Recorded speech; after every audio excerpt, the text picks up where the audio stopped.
ఏంది బావా ఎప్పుడు చూసినా డల్గానే ఉంటాను, ఇక నువ్వు మారవా? ఎట్లా మారుతానే? ఇది నా ఫస్ట్ లవ్వే. అంటారు కదా అదేదో తొలి ప్రేమని ఇప్పటికీ మర్చిపోలేమని చెప్పేసి. ఇప్పుడు నా పరిస్థితి అట్లే ఉంది. అవునా బావా, ఇప్పుడు బాధపడుకుంటుంటా అంటే ఏమొస్తుంది నీకు? వస్తుందా నీ కావ్య? ఏమోనే, నాకు ఫుల్ భయం అవుతుంది. నేను కావ్య నా లైఫ్లో కంప్లీట్గా మిస్ అయిపోతానానే ఇక. నన్ను అడిగితే నేనేం చెప్తా బావా, మన తలరాతలు ఏది రాసి పెట్టుంటే అదే జరుగుతుంది. లేదే కళ్యాణి, నేను అమ్మాయిని అస్సలు మిస్ అవ్వదలుచుకోవట్లేదే. నాదే కాదే, ఆ అమ్మాయిది కూడా ఫస్ట్ లవ్వేనే నా మీద. మేమిద్దరము మా ఫ్యూచర్ మీద ఫుల్ హోప్స్ పెట్టుకున్నామే. మేము ఎట్టి పర్సులా కలవాల్సిందేనే. అసలు ఏం చేయాలనే? కలుస్తారులే బావా, నువ్వేం టెన్షన్ పడకు. అసలు వాళ్ళన్న ఒప్పుకుంటే అయిపోయే. అయినా నేను బాగానే చదువుకున్నా కదనే. ఊర్లో అల్లరి చిల్లరగా తిరిగేటోని కూడా కాదు. అసలు ఏంది వాళ్ళన్న ప్రాబ్లం నాకేం అర్థం కావట్లే.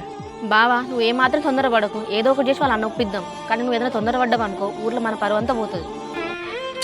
కానీ కావ్యని బస్ స్టాండ్లో చూసినప్పటి నుంచి వెళ్ళి అదే బస్ స్టాండ్లో వాళ్ళ అన్నకు దొరికినంత వరకు అన్ని రోజు కలిసేటోళ్ళమే, చాలా హ్యాపీగా ఉండేటోళ్ళం. కానీ ఇప్పుడు కావ్యని చూడక ఎన్ని రోజులు అవుతానని రోజులు లెక్క పెట్టుకోవాల్సి వస్తుంది.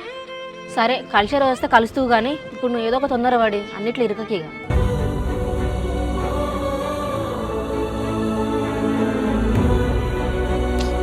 చదువుదామంటే అసలు ఇంట్రెస్టే రావట్లేదు. కార్తీకే గుర్తుకొస్తాడు. కార్తీక్ అంత మంచోడు, ఏం బ్యాడ్ హ్యాబిట్స్ లేవు.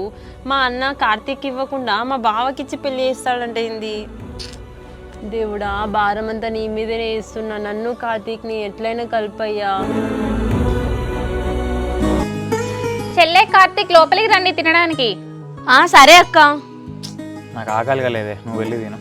అక్క బావ తిననంటా అండి. కార్తీక్ అట్లనే అంటాడు కానీ చెల్లె కార్తీక్ తీసుకొని లోపలికి రా.